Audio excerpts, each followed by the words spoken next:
One of the coolest things about living on a sailboat is that every day you get to choose your own backyard. And over the years, we've had some pretty incredible ones. We've dropped our hook in the muddy waters of a South American jungle river, alongside penguins, seals, and dolphins on the wild skeleton coast of Namibia.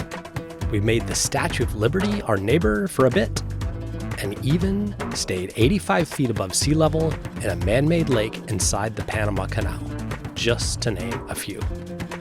But for every 10 of these anchorages that are totally enchanting, you end up with one that for one reason or another kind of rubs you the wrong way. But that's the beauty of sailing. If you don't like a place, just pull up your hook and point your bow at the next one. And today's backyard is a great example. We're here in Ottawana Harbor in Hiva-Oa, French Polynesia. The island itself is insane, and the people, well, they're absolutely amazing. But this anchorage isn't one of our favorites. It's jam-packed with boats, it's rolly, and being an actual working harbor, it can be loud, a little funky smelling, and the water is typically an unappealing shade of poop brown. But none of these are actually the reason why we were ready to get out of Dodge.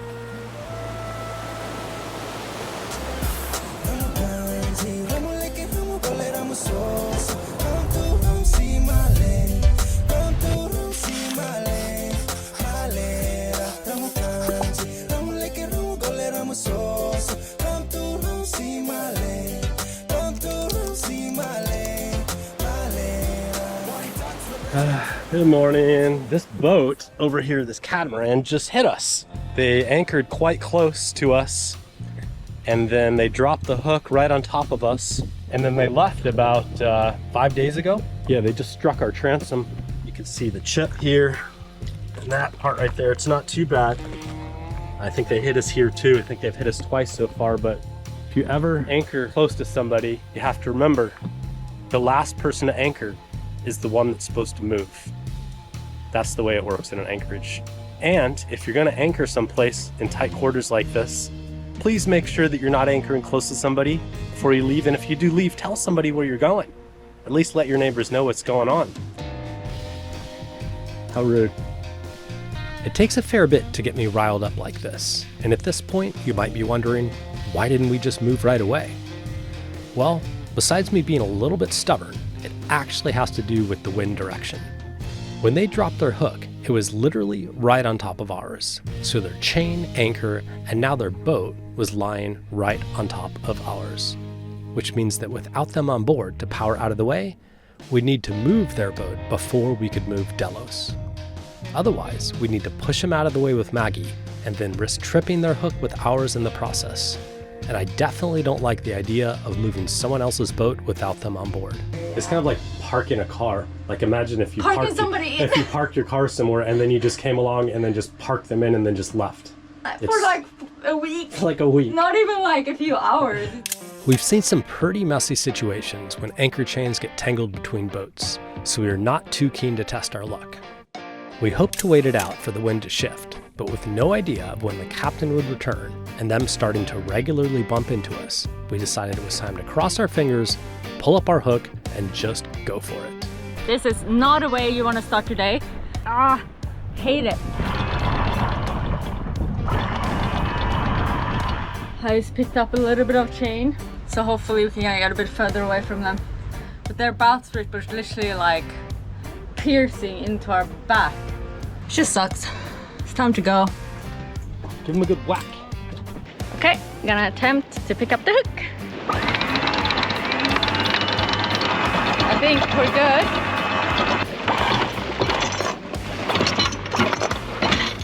Okay, that was great. The wind was like perfect, pushing him like the other way, so we were able to get up. Bye bye, Hiva-Oa. It's a pretty short sail today. It's probably like what, 2-3 hours? Yeah. But before we put the sails out, I'm gonna make a little daily AG1 that is a sponsor of this week's video. Do you want one, Brian? Yes, please. Yes, please. AG1 is a daily foundational nutrition supplement that supports whole body health. So our schedule is always changing and can be pretty hectic at times. So AG1 is my way of making sure I get all the things my body needs in one go. And it definitely gives me sustained energy throughout the day with high quality ingredients like rhodiola, magnesium and B vitamins. It also supports my immune system with essential vitamins, minerals and whole food source antioxidants like zinc and citrus bioflavonoids. All you need is 8 ounces of water or orange juice, that is my favorite, 1 scoop of powder, shake, and that's it. You go, bro. Sweet, thanks Kaz.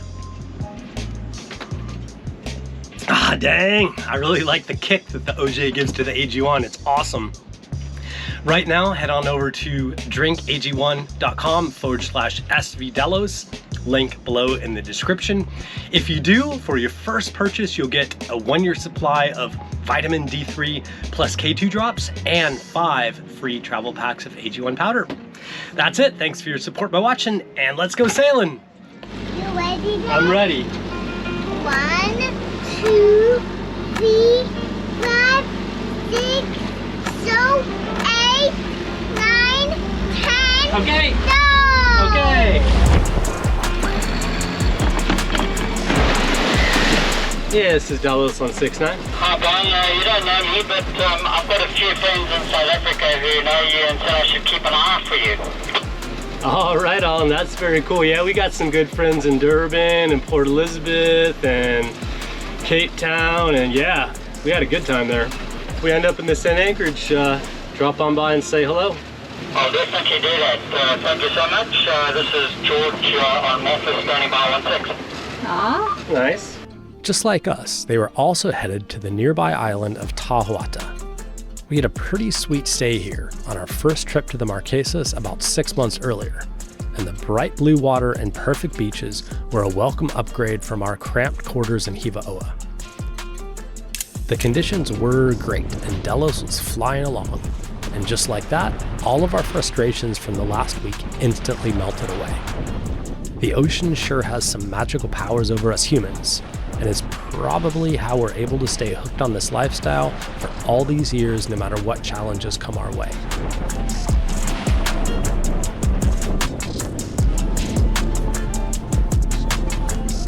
Quite a few boats in there, huh? Yeah, it's busy. We made it though, we had a wonderful sail. Yeah, we're solid.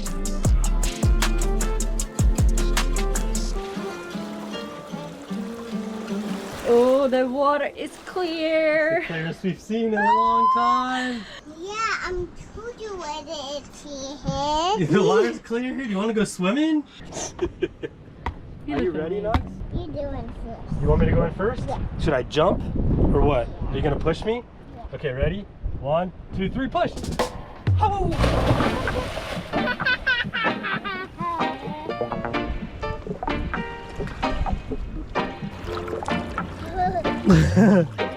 Whoa, is it nice?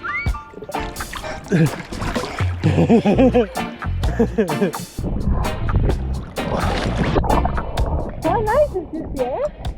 Super nice. Just living your best life. How nice? Yep.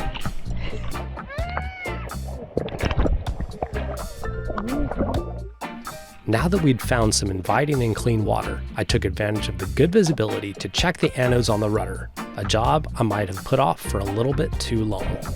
The sinks are so need to be changed. Really? Yeah. It's nice to do it in this water though. I know. Wait till I show you how bad they are. Whoa, that one is tiny. I let them go a little bit too long. I just didn't want to dive in that water, you know? Yeah. So that's the old one. Got the new one upstairs. This is what the zinc starts out as. It's supposed to be this shape. It's a sacrificial material. It's called a sacrificial zinc, and basically if there's going to be any electrolysis on the boat, all the metal parts of the boat are all bonded together, and then that bond is run to these zincs on the back so that any stray currents leave the boat and end up corroding this zinc. So you can see this is what it started out with, and then this is the one on the starboard side. This is the one on the port side. I'm not sure why they went unevenly. I wonder if maybe the one on the starboard side didn't have as good of a connection to the bonding system as this one. These I put on in Mexico, so they lasted a year. All right, new ones are off. Let me show you what they look like.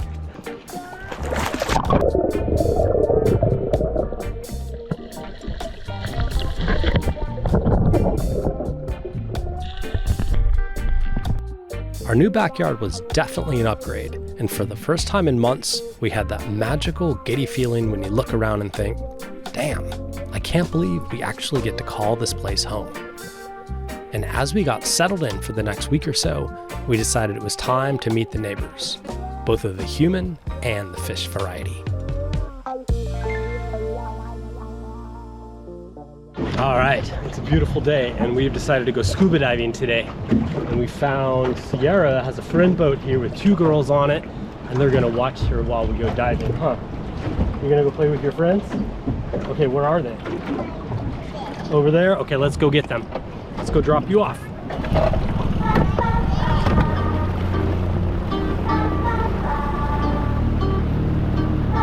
Sierra delivery. Thank you so much for watching her. You're gonna have so much fun, Sierra. We're ready to go whenever you guys are. I need to just pack my stuff. Hey Sierra, have fun, okay? Bye, Dad. Hey, bye, Dad. Get out of here. See you later, sucker. Are you ready? Yeah. So ready. So guys, the plan is just to keep the wall on your right and until you head out to the point, and then you'll see it start to go around, and it gets about 60 feet deep over there, and then at half tank you just turn around and come back. Cool. That's it. We're probably going to go anchor and go down now, but we'll start slowly going this way, and you guys can just swim that way and see over there. Awesome. Okay, have fun.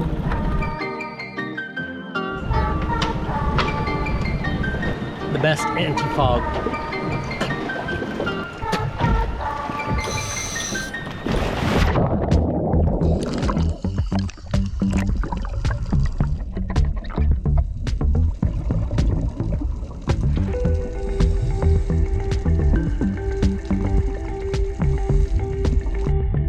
The underwater topography in the Marquesas Islands largely mirrors what you see above the surface, steep and rugged.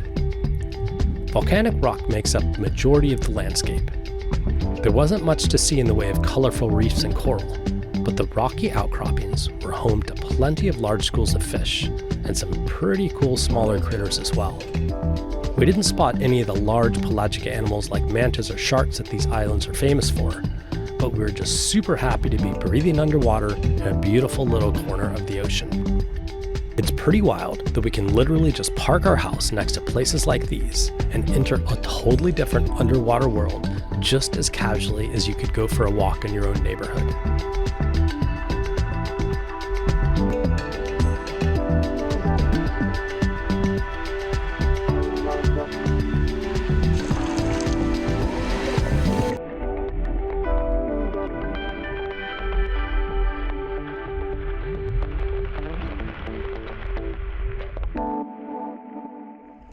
Pretty good, eh?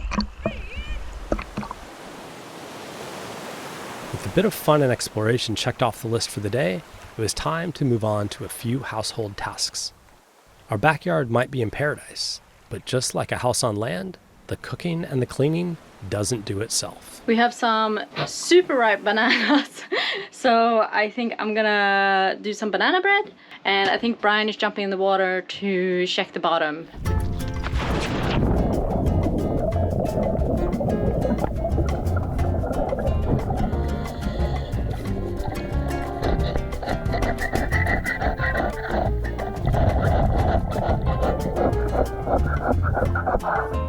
Should have most of these things. Step number 1, mush the bananas. And I have my helper. Yeah, mush that real good, Sierra. What do you do? I don't want to do Whoop. it. 1, And 2. 2. No, you may want to pour it in. Yeah, pour it in. Perfect. Now put the banana in it. And then you can scrape it, okay?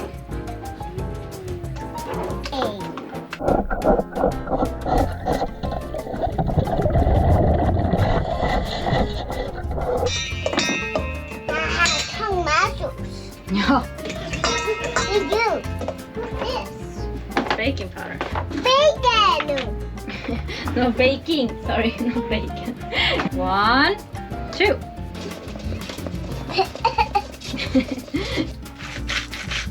What put salt in it? I don't know. For the flavors. Now, do you want to mix it? Yeah. Mix I away. want mix it. Mix away. I just cut my finger a little bit. Can you help me with the band-aids here, please? Oh, thank you. You're the best.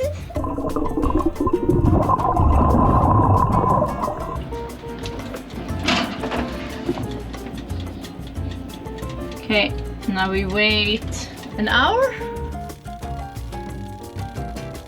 Banana bread is done now. Yeah.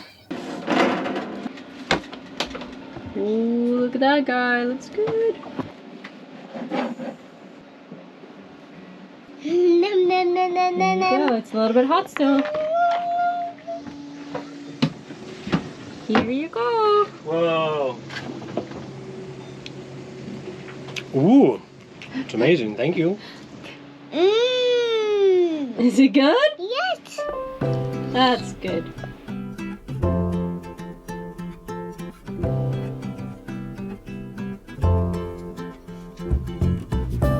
Up next on Delos, we have some exciting updates on the progress of our new boat, Delos 2.0. We tackle some maintenance projects, okay, a little bit more paint, and even bust out the still to make a new batch of Delos's famous moonshine. Moonshining. Moonshine time. Starting young. You working on your new resolution? Smell that. Oh jeez, super soothing. Thank you so much, my love. Let's do another. No.